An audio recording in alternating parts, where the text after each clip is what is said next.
You can't sit here, my older cousin Megan smirked as I pulled out a chair at the far end of the reception hall.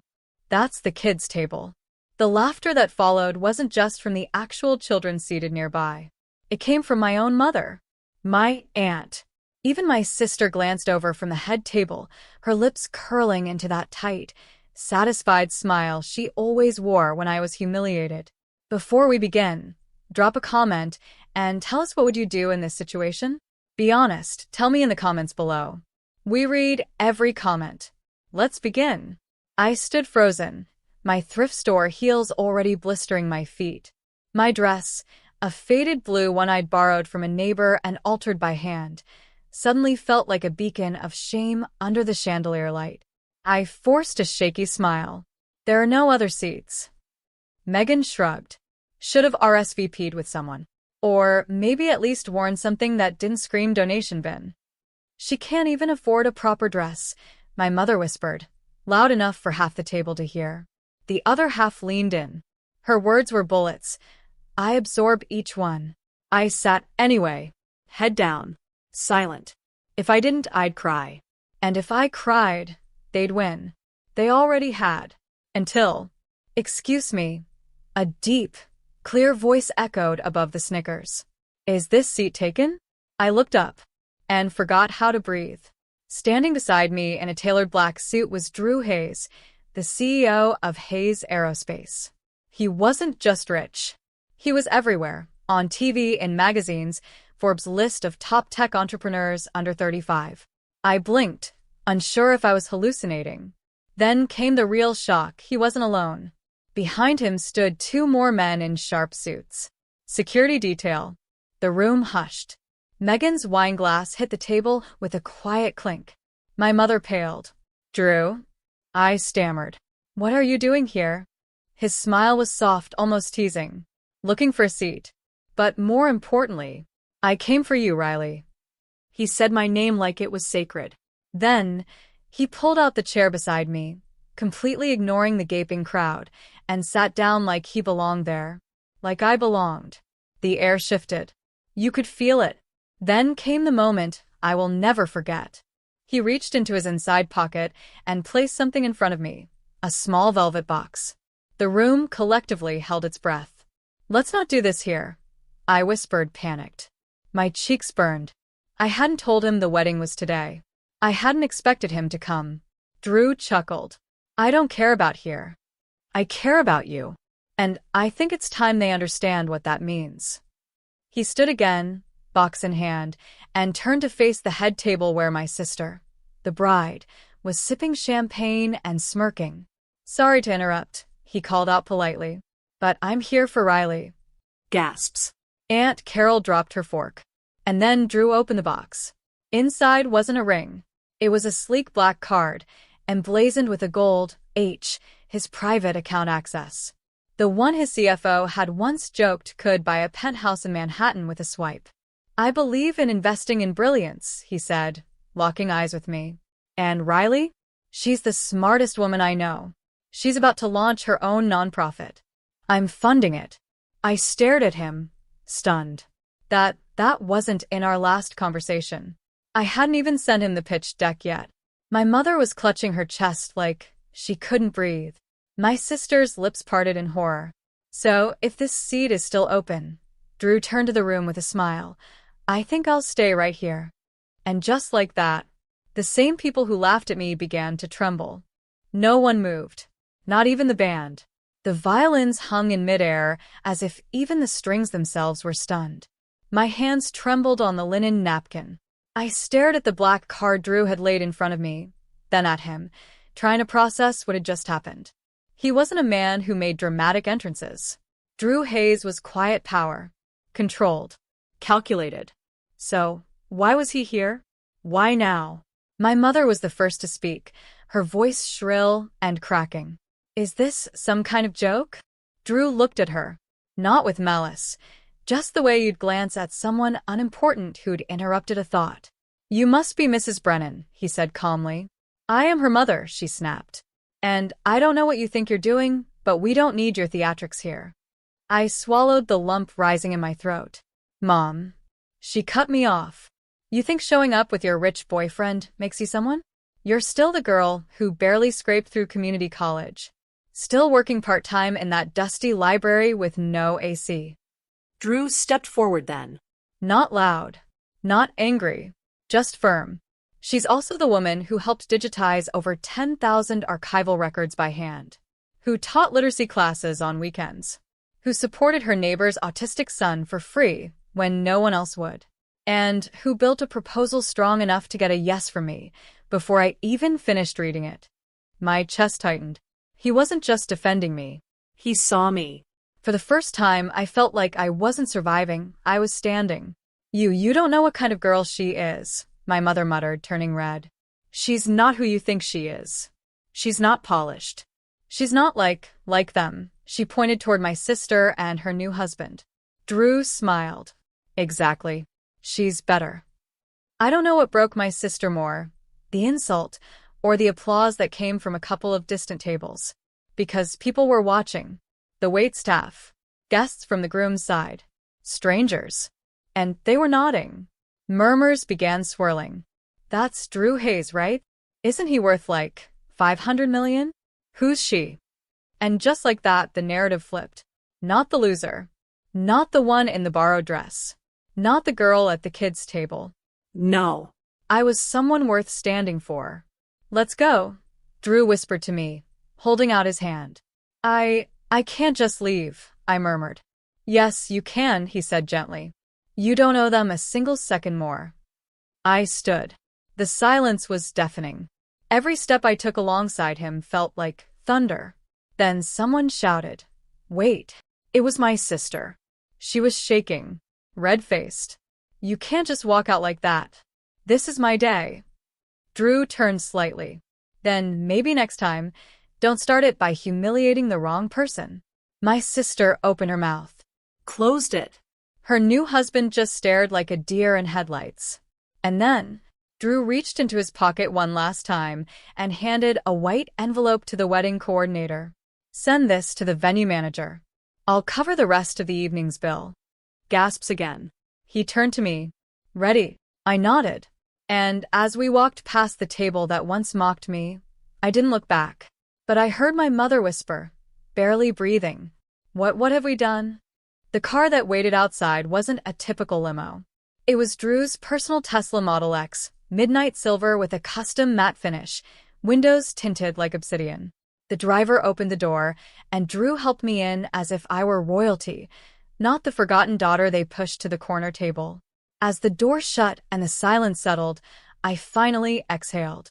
The tears came instantly. Not loud, just silent, trembling drops down my cheeks. I wasn't crying because I was hurt. I was crying because someone finally stood with me. And not just anyone, someone the world respected. Someone who didn't care about my past or my financial status. He just saw my worth. Drew didn't speak right away. He just took my hand, soft and steady. I'm sorry, I whispered. I didn't expect you to show up. I didn't want you to see me like that. He turned to me, his voice low. Like what? Brave? Graceful? Patient?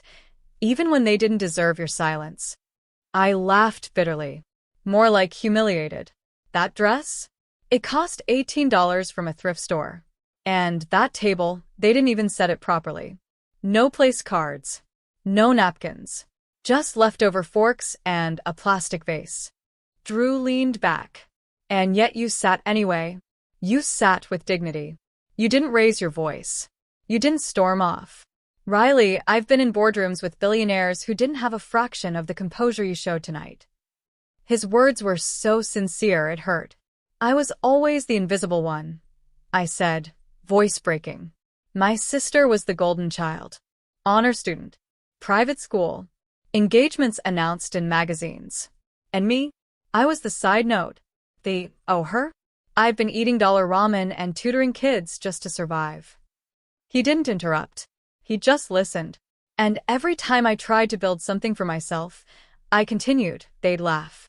Say things like, you think you're changing the world with books? They never came to my graduation. My mother even told me once, you're just not meant for the spotlight. Drew finally spoke. She was wrong. He pulled out his phone, tapped something, and turned it toward me. It was my proposal. The nonprofit I'd poured my soul into. My dream to build community reading centers for underfunded neighborhoods across the country. And on the screen, there was a number. 6 zeros. "I'm giving you full funding," he said.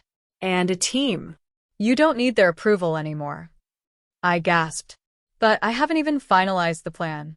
The legal stuff isn't done." "I haven't. You have the heart. You have the vision. That's more than most. I'll help you find the rest." Silence. Then something inside me cracked. Not the kind that breaks, no. The kind that opens. "Why me?" I whispered. His gaze softened. "Because I've seen you. All those days you thought no one was watching? I was. At that charity event where you brought handmade books. At the literacy rally where your voice shook but your message didn't. You've always stood tall in small rooms. It's time the world caught up." I stared at him. And for the first time in years, I believed him. He leaned in just slightly. "Can I take you somewhere?" "Where?" "To show you how much they underestimated you." And before I could respond, the car pulled away, carrying me not just out of a wedding, but into a whole new life. The car ride was quiet at first, not because we had nothing to say, but because there was too much to feel. My hands were still trembling. My thoughts raced between disbelief and relief. I kept glancing down at the envelope Drew had handed the coordinator. He paid for the entire wedding reception. Not to impress. To silence cruelty. The city lights flickered past as we pulled into a private driveway lined with tall hedges and glowing lamps. The gate opened without a sound. "This is my place in Manhattan," Drew said softly. "I thought you could rest here for a while. Away from all that." The car stopped in front of a modern glass estate. It wasn't loud money. It was quiet luxury, like everything about Drew. Clean. Sharp. Thoughtful. "I don't need," I started. He cut me off. "You need a moment to remember who you are. You've been running on empty for too long." I followed him inside, and the warmth hit me instantly. Soft light. Clean air. A faint scent of cedar and vanilla. And most surreal of all, photographs. Not of him alone, but of moments I had forgotten he had witnessed. There was a picture of me from 2 years ago, standing on a sidewalk in the rain, handing out flyers for my reading program. Another of me at the school where I volunteered, holding a stack of worn-out books with duct-tape spines. My knees nearly gave out. "You had these?" I whispered. He nodded. "You inspired me long before you ever knew my name." We sat on the couch, and I let the silence stretch. Then I turned to him and asked the one thing that had been clawing at me since the wedding. "Why did you come today? You never said you'd show up. I didn't even invite you." Drew's eyes held mine. "Because I saw the RSVP list. I saw how they listed you. Riley Brennan, no guest. And I knew they were setting the stage for something cruel. I've seen it before. The way families tear down the ones who don't shine the way they want them to." I felt my throat tighten. So I decided if they wanted a show, I'd give them one. But not for revenge. For you. I wanted to break down right then. I didn't even know how to process being chosen like this. "I have something else," he said, standing and pulling out a slim laptop from his briefcase. He opened it and pulled up a website, New York Civic Media. My photo was on the front page. Not from the wedding. From earlier that week.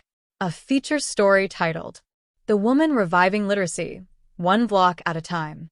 Drew smiled. "I pitched your story. They've been looking for a new face to feature in their Change Agents campaign. I sent your work, your stats, and a few of those photos." "You're kidding." "They emailed me the draft this morning. It goes live at midnight." I stared at the screen. My photo. My words. My vision. And suddenly, something shifted inside me. I wasn't a background character anymore. I was the headline. By the next morning, everything had changed. When I woke up in Drew's guest room, sunlight spilling through linen curtains, soft sheets tangled around my limbs, it felt like a dream. But the laptop still sat open on the desk beside me, my face on the front page of a major news site. The headline was real. The article was real. And so was the storm it unleashed.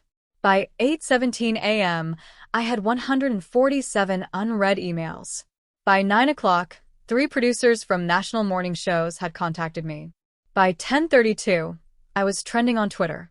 Hashtag Riley the Reader. Hashtag Change Agent. Hashtag From Kids Table to Heroin. But none of that compared to what happened at 11:13 a.m. My mother called. I let it ring. Then my sister texted. Please. We need to talk. Mom is freaking out. What the hell is going on? Drew and I were already en route to the studio where I'd agreed to give a short interview. On the ride, I asked him, should I go see them? He looked at me thoughtfully. Only if you're doing it for you. Not for closure. Not for validation. You don't need their version of sorry. You already won. But part of me still needed to see their faces. So after the interview, I asked the driver to take a detour. We stopped in front of my parents' house, the same modest brick home where I'd been told over and over again that dreams were luxuries people like me couldn't afford. I knocked on the door. It opened fast, too fast. My mother stood there, pale, trembling. My father behind her. My sister to the side, mascara smeared, phone still in hand.